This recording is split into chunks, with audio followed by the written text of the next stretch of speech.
Melanie Lawn is one of the most inspiring women I've ever had the pleasure of meeting and now working with. Melanie's career journey is the definition of a squiggly one. Starting in marketing before working in PR for brands such as the Telegraph and Dyson, she then made the switch to the world of recruitment before transitioning to customer success for Deltek, where she climbed the ladder to Vice President of CS and then earned her spot as the CCO at Peakon, and most recently Forecast. She is now a venture partner for 8 Roads and most notably, my mentor. I think you'll agree that Melanie has a colourful, interesting and hugely impressive career, so I wanted to sit down with her to understand the secrets to her success, skills that she's learnt and things to watch out for that anyone can implement into their own career journey. I'm a true believer and example of the fact that you don't just have to have one career path, you can have many. Take every opportunity that comes your way, do things that scare you and be hungry to learn, especially from those who have achieved the heights you aspire to reach. Which is why I'm so excited to share this episode with you all, and I'm sure that you will learn how to radiate confidence, navigate self-talk, and make your own success in your career. Hi guys, welcome to the next episode of Sales Unfiltered. I am so excited to be sat with the incredible Melanie Lawn to be talking about today on this episode how to make your own success in your career. Mel, Thank you so much for joining us. Oh, thank you for inviting me. I'm very excited. It's going to be fun. We were saying before we pressed record that we don't have a green screen. Thank goodness for that. Otherwise, you would be a floating head. I would literally be a head. It would be really uncomfortable. But you look gorgeous and green. Thank you. Loving the colour. Thank you. And I'm really, really looking forward to this chat because I know we've gotten to know each other a bit more over the past couple of months. Yes. As I mentioned in the introduction, she is my mentor. I'm hoping by the time this episode goes out, you are still my mentor. I will be your mentor, do not worry. I was like, that would be a really awkward introduction. Like, oh, that's uncomfortable. But anyway, move on. Yeah. But I asked you to be my mentor because of the career that you've had and just listening to your career journey and skills that you've learned, but also just imparting advice on an event that we did with our Making Moves community quite recently on how to have the confidence and achieve success and know your worth in your career. I think it was so incredible. So many people learned so much, especially as I did. And so I wanted to bring your knowledge onto this episode. Which is wonderful, thank you. Cannot wait. So before we get into your career journey and a bit of your background so that the audience can get a bit more context to it, when we talk about creating your own success, what would you say success looks like? Such a good question. Great one to start with. Do you know, I think years ago, if you'd asked my sort of 20-year-old self that, what success looked like would have been very different. And even my 14-year-old self would have thought that was very different. So if you'd said to me, 14, what's success? I would have said, I want to move to London, wear a suit and carry a briefcase. You know, that would have been success, you know. And I think actually what I've learned as I've got older is success is being content and happy with what you do and having the time to do the things that you want to do. And potentially being, you know, financially sound that you can make choices. Whereas I think for lots of different people, success looks lots of different ways. And that's right. But I think it changes throughout your life cycle. It changes throughout your career. And probably it changes in terms of the priorities you have, right? So I think there's also an element of what success connected to your career and what success connected with your life. And would you say that your idea and definition of success is wildly different now to when you started out, when you were 20 years old with your suitcase? And Absolutely.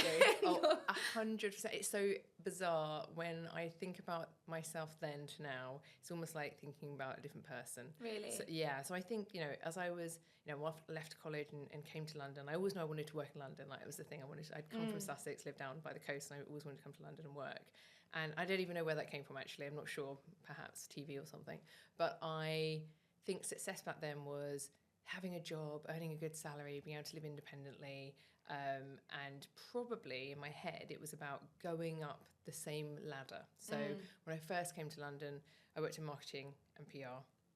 And I think probably for me, it was like, I need to be a marketing manager, or I need to be a PR manager, or I need to be this, a director. And it was very much in my 20s, constantly striving for that next promotion, constantly striving for that next pay bump. But now, and certainly in the recent years, it's much more about the type of work I'm doing, the flexibility my work brings me, my spare time. Do I have time to enjoy other things outside of life, outside of work? So I think for me, success was very different then. And then on top of that, you layer on what success looks like in your personal life too, right? So I was married once, and I would say, successful, I was married, I had a husband, it was wonderful. When I got divorced, it was a shock. It was like, I wasn't expecting that, right? Yeah. So I think, again, now I don't necessarily see being married as success, you know, so it kind of changes as you grow, I think. Definitely. I think it's almost dangerous though if you idolize what you think success is, because you never feel really content with where you are in the now, and you're always striving for that North Star, but then you'll never really get there, or if you do get there, then you're kind of like, well, what's next? That's and that's right. quite dangerous. It is, and I think as humans we often are trapped in this kind of, I'm striving for this, but when you get there you don't perhaps appreciate that a year ago you would have killed to be where you were now, and it's looking more. So, and I really admire people. Oh my gosh, there are people in my life that I admire who just are very content and happy with getting to a certain point and having that freedom and choices to enjoy other elements of their life outside of work in a way that, you know, they've achieved what they wanted to achieve work-wise, or they're just very content with what they've achieved. Yeah. I really admire that in anybody, actually. It's kind of similar to when you talk about goals. Like if you had a goal of, say, I want to be fit, what does that mean? Like you need to have goals of, right, I want to be going to the gym 2 times a week, I want to be eating healthy, and then you feel like you can have that content from you've ticked off those small micro goals, instead of feeling like this overwhelming dooming feeling of like, this is my huge goal, or this is what success looks like, or you're comparing yourself to other people. I think just focusing on yourself and like the little ways that you can be 1% better every day, and having that tap on the back and going, do you know what, I feel really proud of everything that I've achieved. And you make a really valid point around comparing yourself to other people. I think that's dangerous, but we all do it. We all do it. I challenge anyone to say they've never done that. They absolutely have. And I think sometimes doing that without knowing all the history of somebody, or what they've strived to achieve, and then maybe some of the challenges they've overcome to get where they are, is dangerous just to look on someone else's life and think, oh, I wish I had that, because you just don't know what their journey's been. And I do love the fact that actually success and what people strive for changes all the time, and that, you know, people can come into your life that change what you're striving for, or what success looks like, or you can work a certain job that you never really set out to do, and all of a sudden that's what success looks like. So I think it's something that changes all the time, and it should be seen as a positive thing if it changes, not necessarily negative. And then obviously stuff happens to us as humans, right, that can throw you off your course, and all of a sudden just being healthy every day might be success, right? So I think it's also bearing that in mind. Definitely. I'm such a huge advocate for this, because as you know, I started my career as a radio presenter, and now working as a head of brand and for a recruitment company. I would have never in a million years, 10 years ago, if you asked me what I would be doing, I would have thought I'd be on TV or radio or something like that. So actually, when you look at it, you might think, well, have I been successful? Have I reached that goal? But actually, a new path has opened up for me. And to your point of, I don't think you always have to follow that linear path and take those opportunities, and something beautiful can come from it, and you can learn so many different things. And I've always been a huge advocate for like, try those new opportunities, say yes to everything, and it's okay to have that squiggly career. If you spoke to my 14-year-old self, I would have probably told you I was going to be an artist. And if you spoke to my 20-year-old self, I would have told you I was like, you know, going to build out my own PR agency or something. And as it turns out, customer success is my sweet spot. Working with startup scale-ups, I absolutely adore. And consulting and advising people is fantastic. So now we're speaking to your 35-year-old self. Yes. We'll stick with that. Yes. Where do you think you'll go next? Do you know, that's such a good question. The answer is, I don't know. I don't have a really firm answer to that question. I love that though. I think that's great. No, because what I have learned, and I'm sure there are people out there listening that think this too, which is, you just don't know what's around the corner. Like, honestly, I did not leave college thinking I was going to work in, I didn't know what customer success was. I certainly wouldn't see myself as a specialist or an expert in it. So I think, I hope it involves some scale-up startup scenario. I'm sure it will probably involve, you know, CS.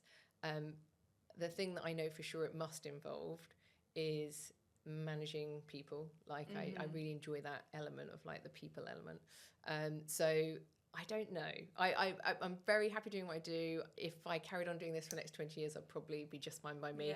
But I also think it's fun having other things that you're involved in. And I think this is a good example, right? I'm here today doing this with you. You know, I really enjoy talking to others and learning. And one thing I do know is that every time I do something like this, or I talk at an event, or I go into a portfolio company, I'll get connected to a few other people that are just fascinating. Or somebody will say, I've got this idea, would you like to get involved with? And so I find myself today involved with lots of different things, which again, I just love. There is, to me, and I think we're similar in this sense, and maybe some people like that structure, but I could not think of anything worse of knowing what I'm going to be doing for the rest of my life. Like thinking, right, I'm similar to your point of when you were in Deltek and it just started becoming very like repetitive and you were doing the same things and you're like, right, I need to change now. Yes. If you feel like you're sat in this job and you're like, I'm going to be here for the next 50 years doing the same thing, that's not inspiring. You're not continuing to learn, and you've obviously got that hunger to learn and want to speak to other people and like pick up things from them. And I think that's a really exciting thing about it. And Yes. actually not knowing where you're going to go next is so exciting, because you could literally, you could go back to being an artist. You never know. You could go work in CS for a gallery. You know? Exactly. You never know. It could be full circle, and like whatever is around the corner. I think that's quite exciting to be able to. The Helen Tupper book with Sarah Ellis, the Squiggly career. If you haven't read it already, it's so fascinating, and it's all about. You don't just have to go from here to here. You can squiggle, but you might still end up there, or you might end up somewhere different, but somewhere so much better. Yes. And I love that you say yes to everything, just saying yes now. Yeah. But what I guess is the other side of saying yes, because I'm a yes person, definitely. And I think it's such a shame to turn down opportunities. But also, if you are on a career trajectory, sometimes a yes might not always be the best thing to say. So what advice could you give to people that maybe are getting that question being asked to them and they're not sure if yes is the right answer? Like, is it always right? So I think the answer to that, is it always right, is no. So I think it's a calculated yes. It's a considered yes. So I think actually the first thing I should say on that piece is listen to your gut instinct when it comes to saying yes. If I look back over my career and the moments I've not been sure and I've still said yes, they maybe haven't turned out the best, right? And I think that's one thing to mention, like, if you're listening to this and you're in your 20s and I don't know, you've just had a bad experience with a job, or actually you've realised you made the wrong career move, it's okay. Like, you've got plenty of time to adjust, you've got plenty of time to do something different. I think today in particular, younger people can have these portfolio careers. They don't, as you say, they don't have to do a straight lane. It can be squiggly, it can be many things. So I think that's the first thing to say. I think when it comes to saying yes, it has to be something you're passionate about, something that excites you. I think for me anyway, if I don't get that excitement, then I already know it's probably not going to be the right yes. So I think, being passionate about something, being excited, looking at it, or I do, with the lens of, what am I going to learn? What can I bring to that situation as well? Because sometimes you can throw yourself into a situation where you can add some value, but you're not entirely sure if that's going to be right. And so I think sometimes about saying yes, it can be about making yourself feel a little bit uncomfortable as well. And uncomfortable only lasts for a bit, right? I mean, most people feel a little bit uncomfortable in a new job for at least 4 to 6 weeks, or even 3 months, right?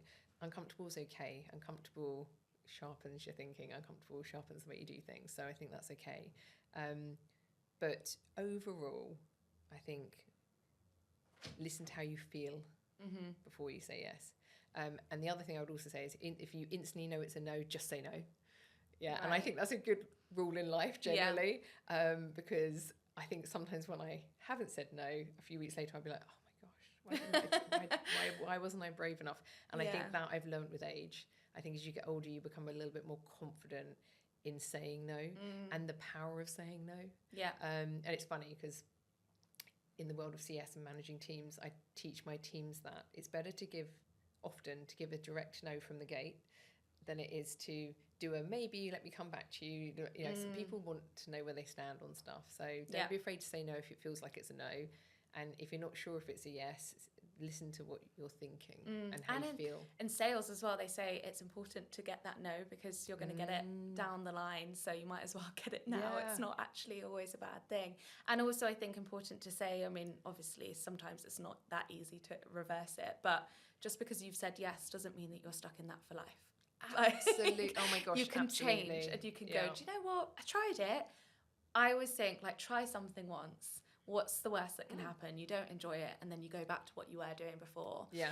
Because you have followed this trajectory of, like, being in the people world and being in CS, I think you found your niche and your passion quite early on, which is amazing. Some people struggle to find that.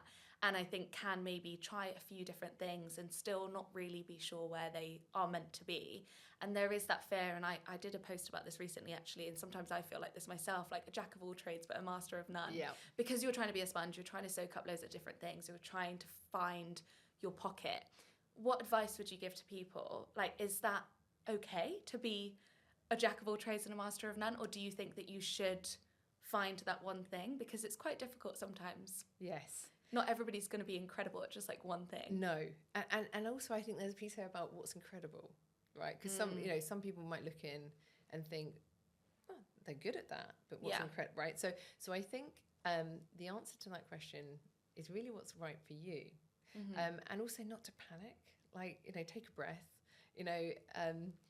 Our careers these days are quite long, right? If you think most people, let's say they start in their mid-20s, potentially you're going to be working in 70, it's a long time to be in work. And it's completely acceptable to do many different things in your career. I think the key to it is believing you can and not letting people tell you can't. And I think back to when I first got into the workplace. If I'd had this conversation with my dad and said, hey, look, in my career, I'm going to work in marketing PR, then I'm going to move over to recruitment, and then I'm going to end up in something called customer success and technology, he'd probably be doing like, what are you doing? You could just stay at the Daily Telegraph for the next 30 years, right? Yeah. So I think the way we think about our careers now has changed dramatically. 100%. I think it's about, I'm not even sure it's about what you're incredible at. It's about understanding where you can add value, sometimes what you think you're best at, others may not. And sometimes you might be really good at something you just don't know. So I would say listen to what other people tell you in so much as feedback around what you like as an individual and where you excel. Don't be afraid to try something new, because it's not forever. Very few things are forever. You can change it if you want to. And I know we've all got bills to pay, right? So yes, of course, sometimes there are calculated risks, and sometimes you have to just be in a job for the sake of, paying your rent for a bit or what have you. But I would just say, like, if you're sat in a job today and deep down inside this is not for you, or you're not excelling, or this maybe wasn't the best choice, just have the conversation. What's stopping me changing it? And am I not changing it today because I actually do have, some responsibilities I can't walk away from? Fair enough. But then make a plan to change it, because that's the first step. Yeah. Otherwise you will just get stuck, and you don't need to be stuck. No one needs to be stuck in a job, really. There's always lots of opportunity. And I think even more so in today's world. I mean, there are roles out there today that did not exist. Influencer, that's the whole thing, right? Like, come on, that wasn't there. And you can also create your own role. Like, I love your story where you told your boss that you needed to create a marketing department. Like, I love that. It's similar to mine. Like, when I started, it was in recruitment, and then Jack and I sat down and he went, do you want to be a community manager? And I remember going, what is that? Right. And I went, what's the job description? And he went, well, I don't have one, so we're going to have to You're going to write that yourself. You write that. And then I told my mum, and similar to what you said that your dad would say, like, my mum went, shouldn't you stay in something that's a bit more stable, that that has a career path? Like, this is a risk. And I thought, well, for me, the worst thing would be to be in something that doesn't excite me and feed my passions, and is something that I feel like I would be really good at. And actually, I love the risk of trying something new and being like, as I've said before, like, let's just try it. So, and I think definitely, if you're someone who is prepared to go and waitress or work in a restaurant or do a job to pay the bills whilst you're following a dream, that's a really strong position to be in. I always say to my partner, like, if it all goes horribly wrong tomorrow, I'll work in McDonald's and pay the bills if I need to, and I will. Like, I'll talk to people. It's fine. Like, I think pride often stops people doing things that they feel very passionate about. True. And actually, like, life's too short for that nonsense. Like, don't do that. We're here for such a short period of time. Be happy. And there's that thing, I think I said it to someone the other day, and in fact, Neil Rylam, this will resonate with him. You can make more money. You cannot make more time. And it's really important to remember that. So make time to do things that excite you.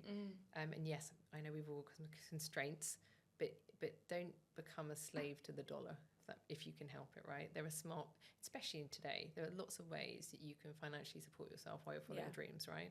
And I think actually that's the really exciting and inspiring part of the world we live in today, is there are lots of different options. Very rarely does someone stay in a job for 30 years like perhaps our parents did. So I think embrace the change, don't be afraid. Get advice, you could be calculated risk, and don't worry too much about what others think. I spent a lot of my 20s worried about what it looked like to the outside world and pleasing people. And actually, don't do that. Like, you will get older. My 35-year-old self, I wish, and realise that it doesn't matter. It doesn't matter. It's what makes you happy. And that's in probably all areas of your life. And don't, believe me, I'm not happy every day, but I'm definitely a lot happier now than I was when I was trying to please everybody else.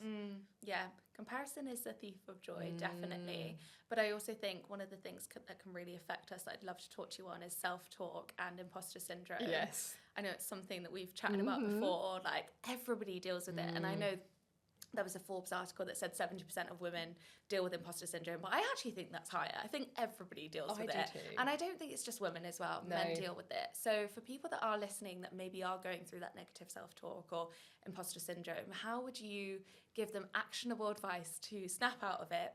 I don't think it's always the worst thing personally to have. And actually, I think like lean into your imposter syndrome is a really positive thing and like sit with it. But are there some things that you've learned throughout your career to really manage that? Yes.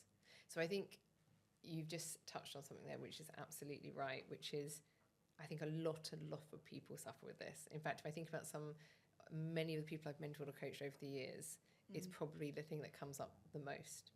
And I'm still yet to get to the bottom of why that is, right? But definitely a huge amount of people suffer with this.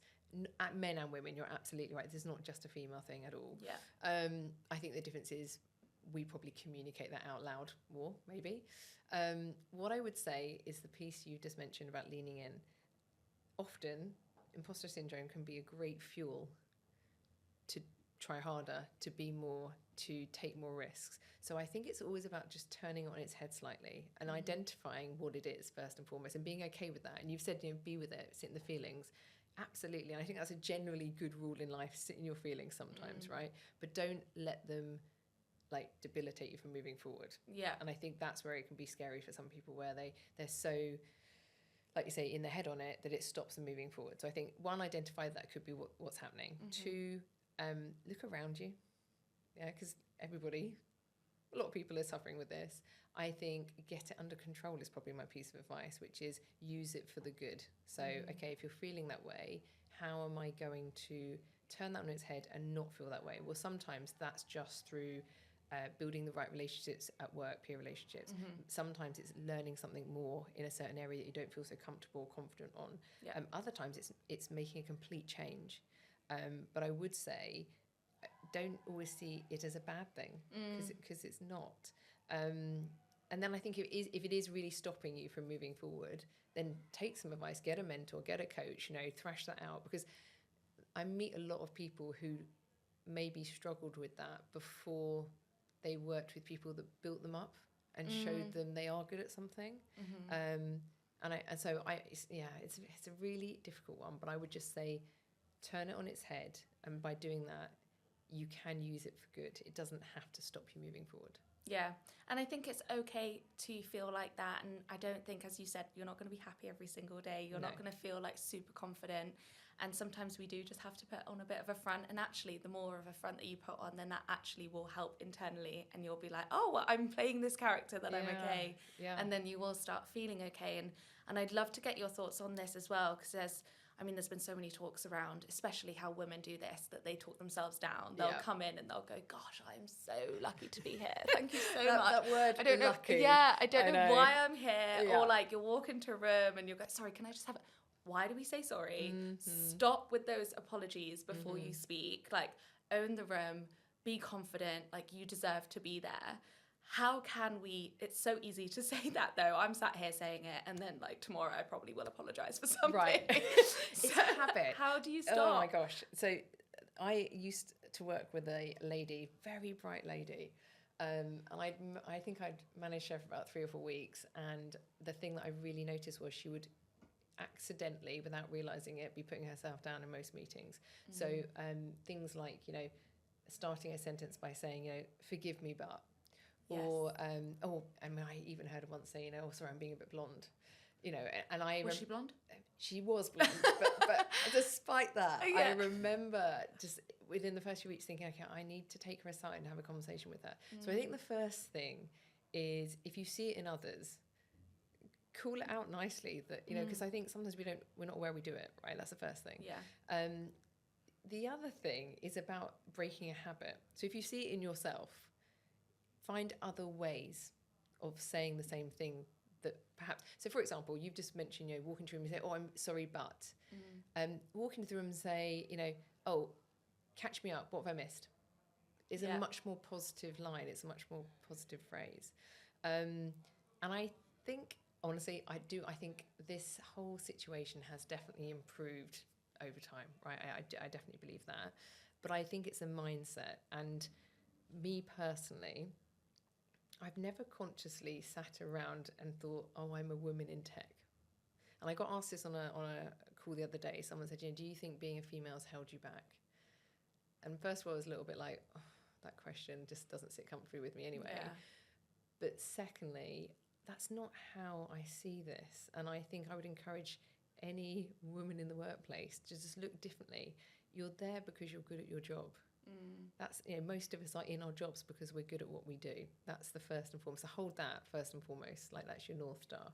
I think if you are in an environment where perhaps you're being made to feel like that's not the case, then sort it out straight away, because that just isn't acceptable in the world we live in anymore, right?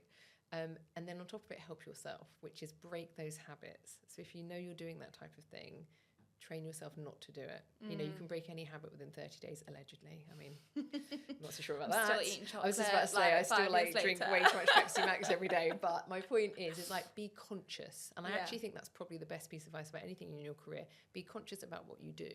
And, you know, in the workplace, I've met some really inspiring women, and probably one of the most common themes from those women is that I've never discussed the fact they're women. We've never had that. Does that make sense? Yeah. So being a woman is the least interesting part of them. Absolutely. It's just, it sounds awful to say it's not important, because I'm not belittling, you know, being a woman, but equally, what's that got to do with doing your job? No, I get it completely. I did a panel for our Making Moves women's community, and it was around like how businesses can attract, retain and support female talent, and we had a split panel of 2 men and 2 females, and both men firstly went, I don't know why I'm here, I feel really uncomfortable because I don't want to say the wrong thing because I'm not a professional at this, but also I just don't get why we're having this conversation, not in a way of them like belittling the panel because it needed to be had, but they went, just give women equal opportunity. It's like, surely it's just easy. And it's like, but unfortunately, it's not the case for everyone, is it? So, but I think it should be that way, that it's not even spoken about because you're there because you deserve that job. That's and you are talented at what you do. And I don't think gender needs to play into the conversation. I really don't. And particularly, you know, if I think about the last, 15, 20 years of my career, I have majority of the time I've worked around men, a lot of the time, right? I'm pleased to say that's changing. I see a lot more female tech engineers now. I see, you know, a lot more female CTOs and people like that. However, not once, thankfully, have I sat there and thought that my voice wasn't valid because I'm a female. And if I did, I would probably speak up. I have seen perhaps more junior females coming through, or people that have worked in my teams that have fallen into that trap of almost putting themselves down. And I often said that. I'm like, do me a favour, like, don't do that. Other people are going to do enough of that for you. Like, don't do that to yourself. So I think as a manager and as a female manager, I'm going to call it out there, you know, there's a responsibility to kind of teach and train the next generation. And I really hope, you know, 10, 15 years from now, this isn't even a conversation. And I think that's a fair assumption, because if I look at what was going on in my career in my early 20s versus now, it's changed massively. Definitely. But I do believe, and look at all the positive things that have happened around hiring in the last 20 years. You know, we hire the people that are best at the job. Certainly I do, you know, and there's lots of training around that kind of unconscious bias and all that kind of good stuff. So I would just say, yeah, let's hope this isn't a discussion that would even need to be had 10, 15 years from now, quite frankly. We'll get you back in when you're 45. Yeah, absolutely. We won't chat about this. Yeah. Exactly that. But Mel, to your last point, when we're talking about career progression, you mentioned something when we spoke previously, and I thought it was so great, and I wanted you to share it, of the power of the pause. Yes. when we're talking about progression and people going for their next jump in their career or asking for a promotion or a pay rise or just wanting to be successful. Yes. I am the worst person at this. I am such... Which is so like, funny, because a knowing chatter. you know, you're confident, you're direct, assertive, like you should have no problem with these No, conversations. but I talk myself out of things. There you go, in your head. Exactly, absolutely. You're right, I do talk about the power of pause. And actually, anyone that's listening that's worked for me knows this is my thing. I talk about this. So I learnt this. I reckon I learnt this probably in my, I'm going to say late 20s, early 30s, which was, I have a habit of jumping in. So I'll get overexcited and be like, oh yeah. And the times that I have done that, I've looked back on and be like, I should have just sat back and listened a bit more. So I did a lot of reading and looking online and what have you. And I was just like, you know what, I need to be better at just taking some time and pausing. And I cannot tell you the benefits of doing this. Like I'm so glad I've trained myself to do this. I do still occasionally go against my own rule, but generally I pause.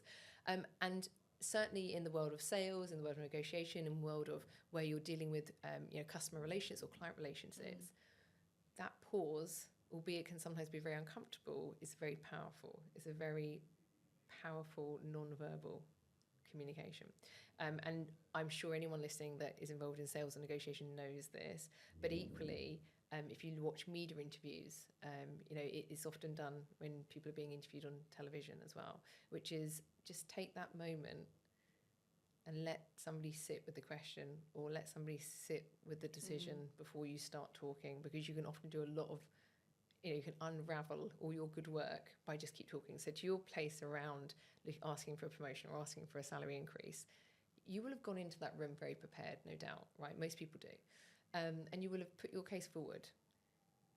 And you should get to a point where you're really comfortable, you put your case forward and it's fine. Then ask the direct question, based on everything you've seen or based on everything I've told you, is there any reason why you wouldn't give me a pay rise or promotion? And then just shut up. The power of a pause. Let it sit. Just let that sit. So uncomfortable. It's so uncomfortable. And there are so many situations in life where you can use it and it will be uncomfortable, but it gives the person you're talking to time to think, right? And it probably makes them feel slightly less, but if I say it's not going to make them feel slightly less, it's not. They probably will feel uncomfortable. But the point is, you're at that point handing the baton to them to say something. And you don't need to say anything more. And in negotiations, it's used all the time, right? Go back and forth, and then just letting somebody marinate in whatever the offer was, or marinate in the statement or what have you, is really important. So power of a pause is definitely something. And my other piece of advice to anyone in business, and certainly when you're dealing with clients or customers, is that kind of kill with kindness. Try really hard not to show what's really going on, because that can be an advantage again in some situations, right? Like negotiation. So kill with kindness. Because actually, in the grand scheme of life, most of us work in jobs where, if we don't make a decision or something doesn't happen, no one dies. And I think it's about putting perspective. Yeah. And I have definitely, come across people in my career that I wouldn't want to invite around for dinner. And I'd rather they were left with a positive impression of me than, somebody that maybe gets hot under the collar or, So I think you kill with kindness, power of a pause, and yeah, in terms of that imposter syndrome piece, use it to your advantage. Yeah. You never know when you're going to meet that person again. Absolutely. And when they could be really beneficial. Yes. If you've killed them with kindness, you're on the front foot.